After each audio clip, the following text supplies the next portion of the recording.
Bueno, pues buenos días, saludos,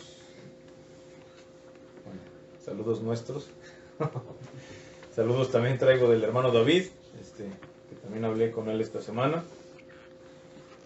y del hermano Ismael también de Colombia,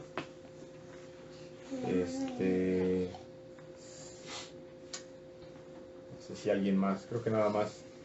Bueno, saludos a nuestros hermanos también que están conectados. Y bueno, quisiera, no quiero ser repetitivo, pero quisiera volver a que meditáramos en el capítulo 17 de Juan.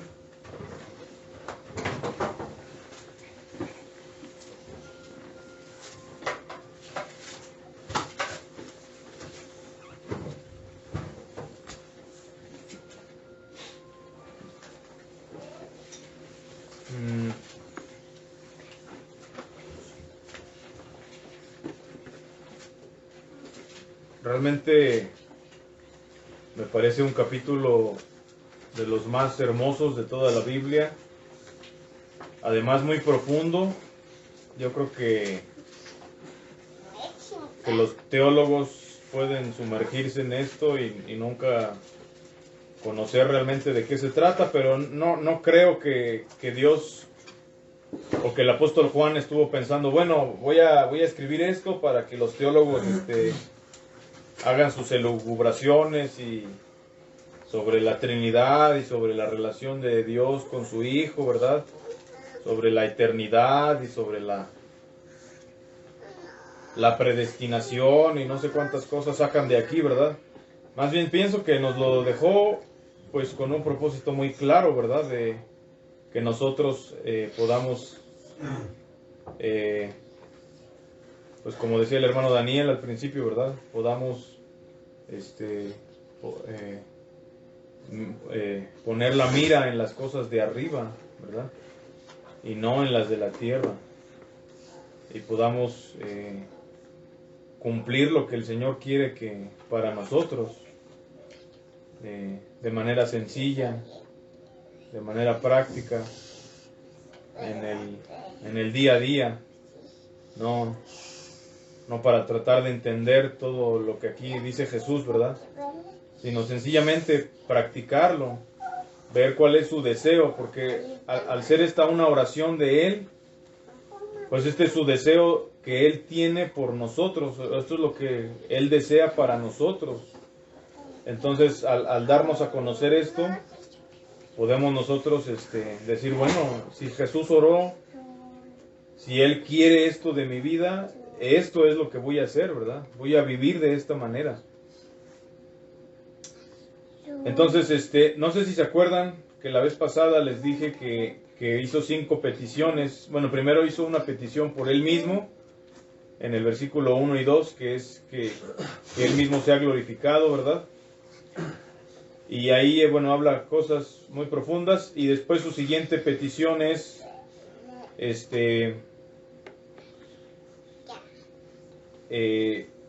que seamos uno, ¿verdad? En el versículo 11 dice, y ya no estoy en el mundo, mas estos están en el mundo, y yo voy a ti. Padre Santo, a los que me has dado, guárdalos en tu nombre, para que sean uno, así como nosotros, ¿verdad? Para que sean uno. Esta petición después la repite, si la ven en el versículo 20. Fíjense, ahí está orando por los discípulos, pero ya después ora por nosotros. Dice en el versículo 20, dice, mas no ruego solamente por estos. ¿Quiénes son estos? Pues los 12 y los primeros que siguieron a Cristo, ¿ah? Mas no ruego solamente por estos, sino también por los que han de creer en mí, por la palabra de ellos. Ahí ya está hablando de todos los que eventualmente íbamos a creer por medio de los apóstoles, ¿verdad? Y repite la petición, para que todos sean uno, como tú, oh Padre, en mí y yo en ti, que también ellos sean uno en nosotros, para que el mundo crea que tú me enviaste. Y luego todavía lo vuelve a repetir. Parece que está insistiendo mucho en eso. En el versículo 23 dice, yo en ellos y tú en mí, para que sean perfectos en unidad, para que el mundo conozca que tú me enviaste y que los has amado a ellos, como también a mí me has amado. Entonces, bueno, ahí está la primera petición que él hace por los discípulos y por nosotros, que seamos uno, ¿verdad? Que seamos uno, o que seamos, dice aquí, perfectos en unidad, o que dice sean uno en nosotros, sean uno así como nosotros, o sea, lo dice de varias, como que de varias formas, pero es la misma idea, ¿verdad? Que seamos uno, que seamos uno.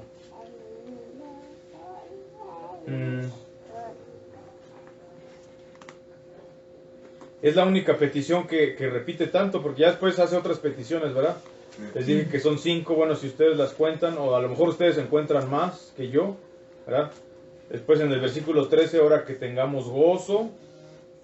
En el versículo 15, ahora que nos guarde, ahí sería la tercera, ¿verdad? Y después pide en el 17 que nos santifique, esa sería la cuarta. Y la quinta y última sería en el 24, que pide que estemos con Él, o sea que, pues sí, y dice que conozcamos o veamos su gloria, como que pide que lleguemos al cielo, ¿no? Entonces son 5 peticiones, no sé si a lo mejor ustedes ven más, pero la única que repite 3 veces es esta, que seamos uno, que seamos uno. Bueno,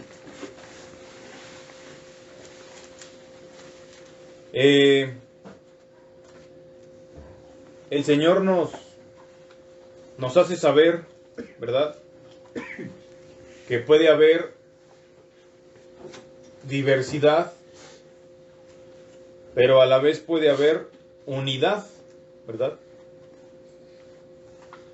¿Quién sería el ejemplo perfecto de uno y a la vez varios? ¿Quién es el primer ejemplo? ¿El Señor? Pues el Señor, ¿no? Porque dice en Deuteronomio 6, oye, oh Israel, Jehová el Señor tu Dios, ¿qué dice? Uno es.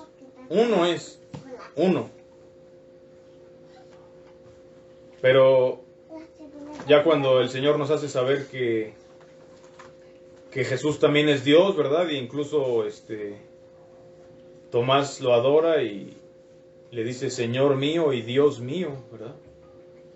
Y nos hace saber que el Espíritu Santo también es Dios, ¿verdad? Incluso Pedro le dice a Ananías, ¿verdad? No has mentido a los hombres sino a Dios.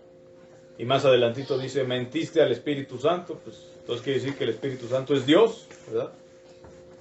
Entonces estamos hablando de 3, pero a la vez estamos hablando de 1, ¿verdad? Obviamente esto es un misterio, nunca lo vamos a entender, esta cuestión de la Trinidad, y no es el propósito tampoco de Dios que tratemos de elucubrar cómo es la Trinidad, pero sí nos hace saber que son 3 y a la vez es 1. ¿Cuál es el siguiente ejemplo al principio de la Biblia de 2 en 1?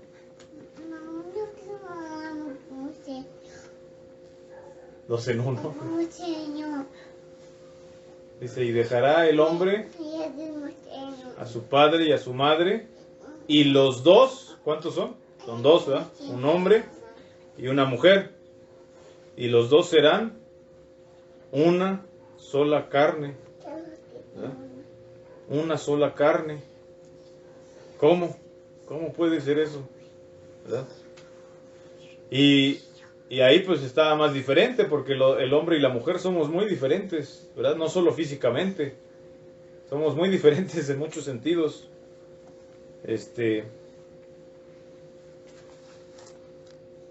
Hasta hay bromas de esto, ¿verdad? Hay bromas de que Y el hermano David me lo dijo ahora que hablé con él. De lo difícil que a los hombres nos resulta entender a las mujeres, ¿no? Pero así es, así nos hizo Dios. Y podemos ser uno, ¿verdad? Y cuando Él pide que seamos uno, ¿verdad? Sus discípulos, que seamos uno, pues, ¿querrá decir que todos seamos iguales? No, ¿verdad? O que todos estemos de acuerdo exactamente en todo. No, tampoco, ¿verdad? Tengamos la misma opinión acerca de todos los temas. No. ¿Querrá decir que nunca haya problemas resultado de las diferencias que hay entre nosotros? Tampoco, ¿verdad? Pero sí que seamos uno. Podemos, aunque seamos diferentes y aunque seamos varias personas, ¿verdad? Varios discípulos, podemos ser uno y podemos amarnos unos a otros. Pero para que podamos ser uno, realmente creo que lo fundamental es el entender por qué somos uno, ¿verdad? ¿Por qué somos uno? Si somos uno porque, por ejemplo, en el mundo, pues uno se lleva bien con personas tal vez que tengan intereses parecidos, ¿verdad? No, pues nos gusta el fútbol y y jugamos juntos fútbol y a eso nos dedicamos, ¿verdad? Y eso nos une, ¿verdad? Por ejemplo. O el interés de la música, algunos se unen, ¿verdad? Pero a nosotros, ¿qué nos une, verdad? Vamos, ¿cómo dice el versículo? Ay,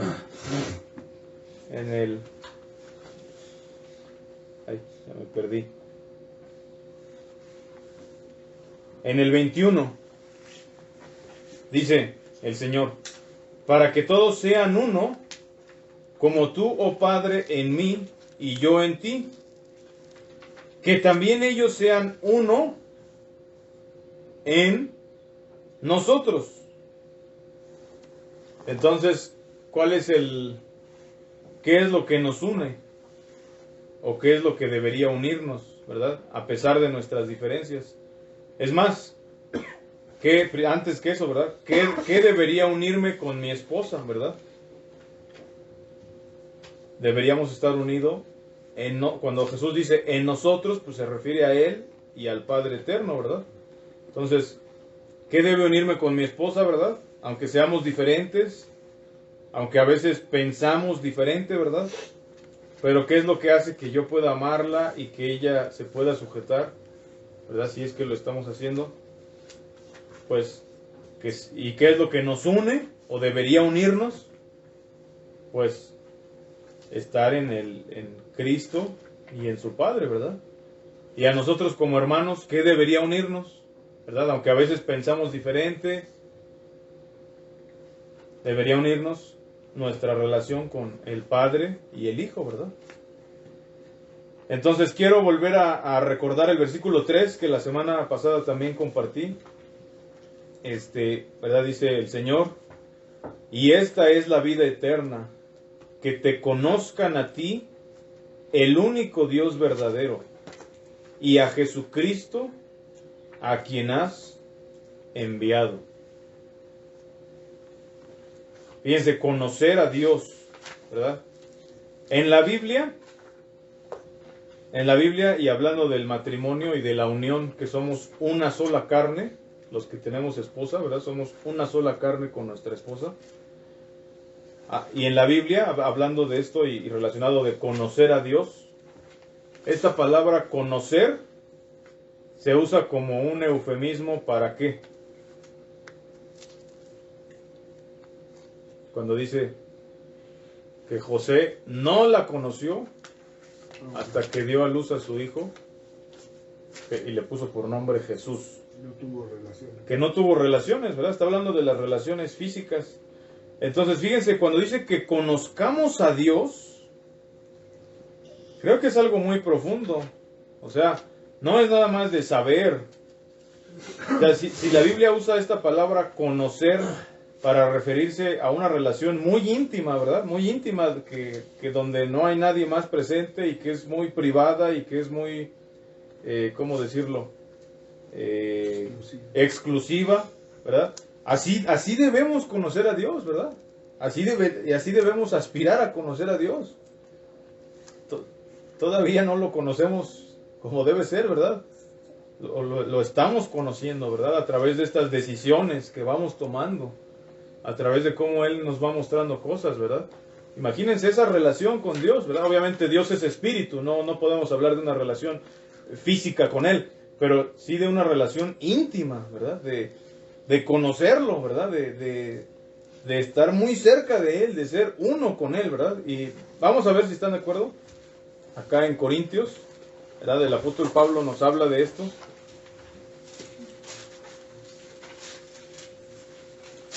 Primera Corintios capítulo 6.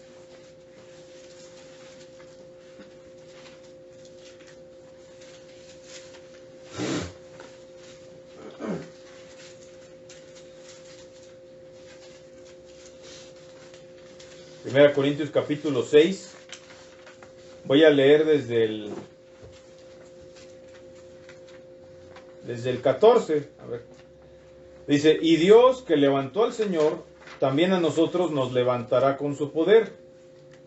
¿No sabéis que vuestros cuerpos son miembros de Cristo? Quitaré pues los miembros de Cristo y los haré miembros de una ramera, de ningún modo. ¿O no sabéis que el que se une con una ramera es un cuerpo con ella? Porque dice, los dos serán una sola carne. Ahí bien, está hablando de esto que yo venía hablando, ¿verdad? Pero fíjense el 17.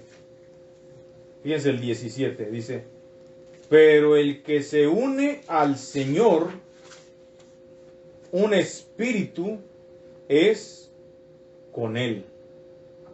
Pero el que se une al Señor, un espíritu es con Él, ¿verdad?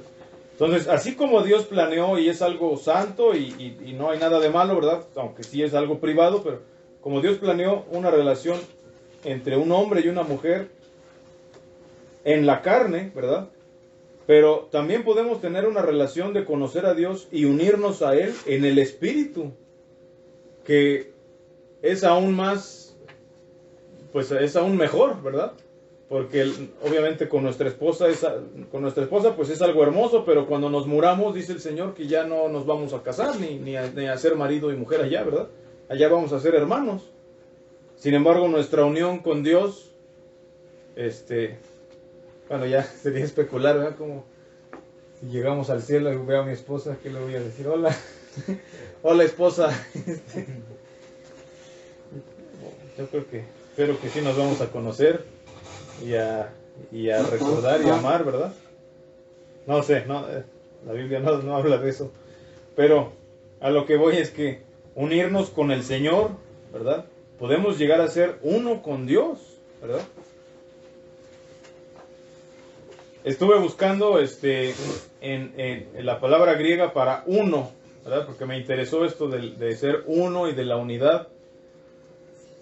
Y pues es la misma que en español, significa uno. Es muy sencillo. Pero después seguí buscando y aquí el verbo dice que se une al Señor, ¿verdad? Que se une. Y es interesante porque es una palabra, es un verbo que casi no usamos, pero dice es encolar, encolar. De hecho yo dije, a ver, ¿qué es eso de encolar? A ver. Pues si se acuerdan, le llamamos, o le llamaban antes, ¿verdad? Al pegamento, ¿cómo le llamaban? Cola. De hecho existe hasta la fecha esa marca de cola loca, ¿verdad? Y encolar es eso, es unir, pues sí, pegar o unir, adherir dos objetos, ¿verdad? Entonces cuando dice aquí que el que se une al Señor, un espíritu es con Él, dice eso, que estemos ahí pegaditos con Dios, ¿verdad? Ahí pegaditos con Dios. Esa es la vida eterna, ¿verdad? Entonces, si estamos ahí pegaditos con Dios, ¿verdad? Pues vamos también a poder estar pegaditos con nuestra esposa, ¿verdad? Pegaditos con los hermanos, pegaditos pues con aquellos que están en el mismo sentir, ¿verdad? Obviamente Dios nos ordena amar a todos y aún amarlos y orar por ellos, ¿verdad? Pero obviamente va a haber una separación, ¿verdad? Con aquellos que realmente no están siguiéndolo, ¿verdad? Una separación hasta cierto punto. No quiere decir que no los amemos, al contrario, los debemos amar más y buscar cómo servirles, pero de ellos mismos hacia nosotros, pues a veces se va a hacer una separación, ¿verdad? Pero aún así, entonces, el ánimo, ¿verdad? Bueno, si regresamos a... O no, antes que regresar, el hermano David compartió un mensaje que lamentablemente ya no he podido traducir. Tiene varios, tal vez ya meses ese mensaje. No sé si algunos lo pudieron escuchar. En Efesios, ¿verdad? El hermano David era una idea muy sencilla.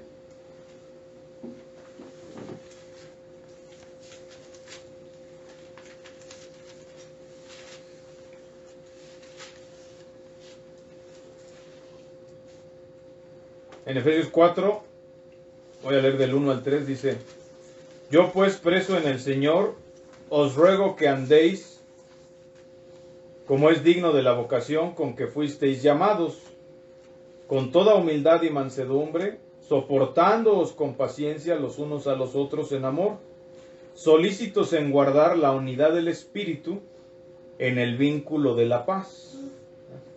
Y la idea del hermano David, obviamente, bueno, es todo un mensaje, no voy aquí a decir todo lo que dijo, pero era una idea muy sencilla, que el apóstol Pablo no dijo o no habla del espíritu de unidad, ¿verdad? Fíjense, el espíritu de unidad sería como que, bueno, todos tengamos un espíritu, o sea, una actitud pues vamos a estar unidos, ¿verdad? Y a como dé lugar, vamos a estar unidos. No, aquí habla de la unidad del Espíritu. O sea, si realmente estamos en el Espíritu, entonces podremos tener unidad, aunque no seamos iguales, ¿verdad? Podemos todavía respetarnos y amarnos y tolerarnos y soportarnos, como dice aquí, ¿verdad? Pero solamente eso lo podemos hacer cuando realmente, ¿verdad?, estamos ahí pegaditos con Dios, ¿verdad? Si estamos alejados de Dios y entonces hay un problema, ¿verdad?, pues nos va a calar más fuerte, ¿verdad?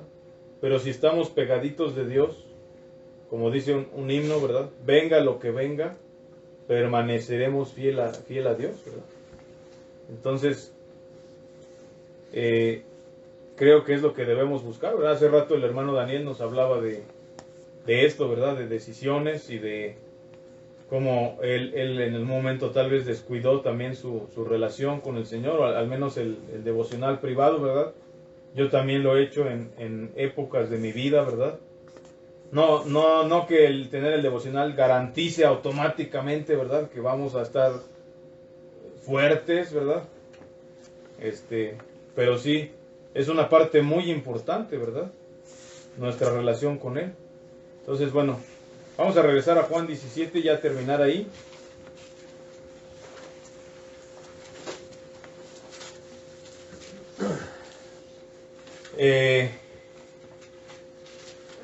Bueno, a ver, vamos a tratar de hacer un breve resumen, ¿verdad? El Señor hace varias peticiones, empieza rogando que el Padre lo glorifique. Obviamente nuestro propósito es ese, glorificarle, ¿verdad? ¿Cómo? Pues a través de las siguientes peticiones que hace, ¿verdad? Teniendo gozo, siendo uno en Él, siendo guardados, siendo santificados y finalmente pues llegando al cielo para ver su gloria, ¿verdad? Estamos viendo la primera petición, que es que podamos ser uno, ¿verdad? Obviamente para ser uno, pues sí necesitamos perdonar, tolerar, soportar, ¿verdad? Empezando, y como dije, con la esposa, ¿verdad? Pero más allá de todo eso, creo que el énfasis de ser uno y la manera de poder ser uno, ¿verdad?, es, como dice aquí, ¿verdad? Quiero volver a leer el 3. Y esta es la vida eterna, que te conozcan a ti, el único Dios verdadero y a Jesucristo, a quien has enviado, ¿verdad? Si realmente nos unimos al Señor, siendo un espíritu con Él, ¿verdad? Si realmente estamos, es que no puedo decir conocer a Dios como en pasado, pienso. Tal vez sí, lo conocimos, ¿verdad? Por primera vez cuando empezamos a seguirle, ¿verdad? Y como nos platicaba también el hermano Daniel, ¿verdad? Dejó su vida pasada y empezó una nueva vida en Cristo. Bueno, lo conocimos. Como fue como al inicio, ¿verdad? Como cuando recién conociste a una persona que te la presenta, ¿no? Pero obviamente a esa persona, si sigue siendo tu amistad o algo, pues la vas conociendo. Es lo mismo con Dios, ¿verdad? Es difícil hablar de que ya conocimos a Dios, sino lo estamos conociendo, ¿verdad? Y estamos dejando que Él nos conozca también, ¿verdad? Que Él nos conozca. Que Él nos examine, como dice el salmista, ¿verdad? Y en ese conocer, pues implica muchas cosas. Implica, yo creo que más que todo, el unirnos a Él, el estar con Él, ¿verdad? El estar en sintonía con Él, el estar pegaditos con Él, ¿verdad? Y como dije, es una unión que trasciende, pues, a la eternidad, ¿verdad? La unión con nuestros hijos, con nuestra esposa, aún con hermanos en Cristo. Bueno, sí, en el cielo vamos a seguir siendo allá hermanos, pero realmente el énfasis va a estar en Él. El énfasis no va a estar en que ahí están mis amigos, ¿verdad? En el cielo, y qué bueno que están ahí. Bueno, ojalá que sí lleguen y qué bueno que estén ahí, pero ese no va a ser el énfasis. El énfasis va a estar que estemos con Él, ¿verdad? De hecho es lo que Él termina diciendo, ¿verdad? Es ya cuando lleguemos al cielo, quiero leer el 24, ¿verdad? Padre, aquellos que me has dado, quiero que donde yo estoy, también ellos estén conmigo, para que vean mi gloria que me has dado, porque me has amado desde antes de la fundación del mundo.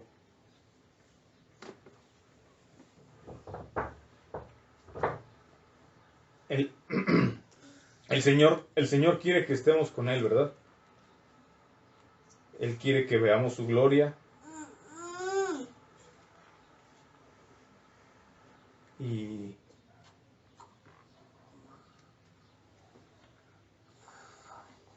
yo creo que es lo que debemos querer también nosotros.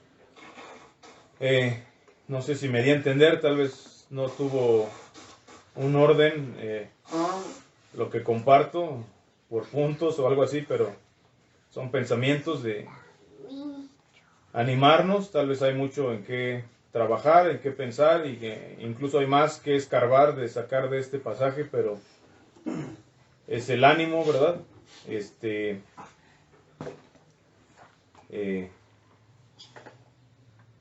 Unirnos con el Señor, ¿verdad?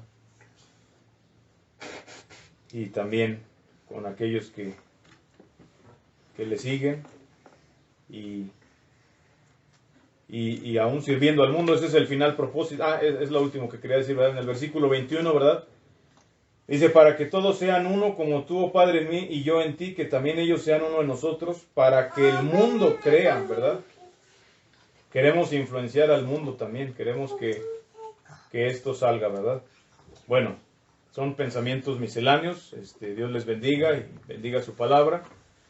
Dejo abierto si hay algún pensamiento adicional.